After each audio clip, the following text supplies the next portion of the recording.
বাংলাদেশে কিংবদন্তি একজন আলেম, বাংলাদেশের পুরো পৃথিবীতে যে মানুষটাকে বেশি চিনত তার নাম হলো শহীদ আল্লামা দেলোয়ার হোসেন সাঈদী রহমতুল্লাহ আলাইহি। চেনেন না ভাই আপনারা?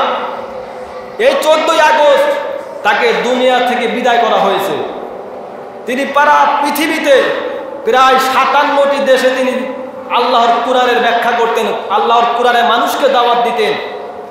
এই লোকটাকে লাস্ট পর্যন্ত 13টি বছর জেল খাটিয়ে মিথ্যা কথা বলে ধর্ষণের মামলা দিয়ে এই লোকটাকে ইন্দুশনের মাধ্যমে দুনিয়া থেকে বিদায় করছে কি করে নাই? এই লোকটাকে লাস্টে ট্যাগ দিয়েছে রাজাকার।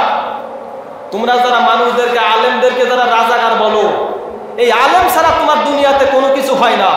মানুষ মরে গেলে আলেমরা তোমার পিছনে কোরআন পড়ে, এই আলেমরা তোমার জন্য দোয়া করে। আর আলেমরা যখন দেশের কথা বলে, দেশে ইসলাম বিজয়ের কথা যখনই বলে তখন বলে আলেমরা রাজাকার। আলেমরা কি তখন বলে রাজাকার। এই লোকটাকে পুরা পৃথিবীর মানুষে চিনত, শহীদ আল্লামা দেলোয়ার হোসেন সাঈদী রহমতুল্লাহ আলাইহি। কি লোক যে ছিল, আমার খুব আফসোস লাগে। আমি এই কোরআনের পাখিকে যদি একটু দেখতে পারতাম, কিন্তু আমার সৌভাগ্য হয় নাই। মনে খুব ইচ্ছা ছিল এই কোরআনের পাখিকে এক নজর দেখব, কিন্তু সৌভাগ্য হয় নাই। এই লোকটাকে পরিকল্পিতভাবে, ষড়যন্ত্রমূলকভাবে দুনিয়া থেকে বিদায় করা হয়েছে।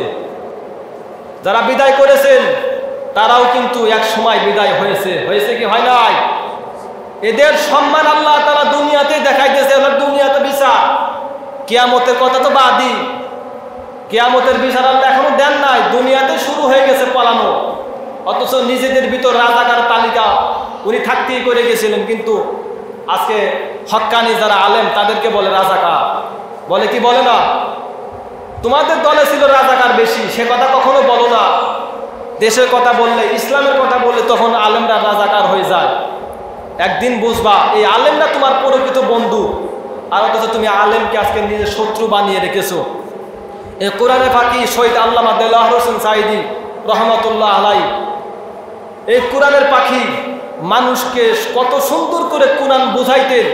পুরা পৃথিবীতে তিনি কোরআন বোঝাইতেও মানুষকে কোরআনের দাওয়াত দিত। এই লোকটিকে পরিকল্পিতভাবে হত্যা করা হয়েছে, হয় নাই?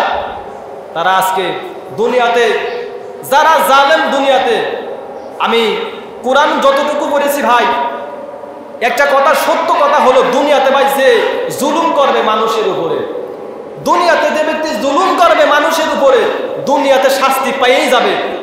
আর কিয়ামতে তো শাস্তি পাবে।